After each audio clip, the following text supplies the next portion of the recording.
Mister Virumandi, ஒரு தூக்கு தண்டனை விதிக்கப்பட்ட கைதிங்கிற முறையில் உங்களுடைய கருத்து என்ன? டாக்டர் அஞ்சலி அம்மா மாதிரி இருக்கிற பெரிய மனுஷன் பண்ணி சனாதிபதி வரலும் போய் எனக்காக மன்னாடி மன்னிப்பு கேட்டுக்கிட்டு இருக்காங்க.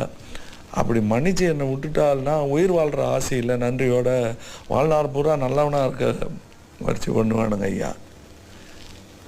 ஆனால் சந்தோஷமாக இருப்பேனான்னு கேட்டால் இல்லைங்க ஐயா. அன்னலட்சுமி இல்லாத இந்த ஆயுசை கடத்த வேண்டி வரேன் நம்மத்தேன். சரி வேணாம் அவத்த பைய லாய்க்கில்லை தூக்கில் போடுங்கடா அப்படின்ட்டால்டா அதுவும் சரிதானுங்க ஐயா. அன்னலட்சுமி போன இடத்துக்கு அன்னலட்சுமி போன மாதிரியே நாமளும் போகிறாங்கன்னு சந்தோஷத்தில் போய் சேர்ந்துடுறானுங்க ஐயா. அன்னலட்சுமியை அடிக்கடி சொல்லுங்க ஐயா, மன்னிக்கு தெரிஞ்சவன் தான் மனுஷன்,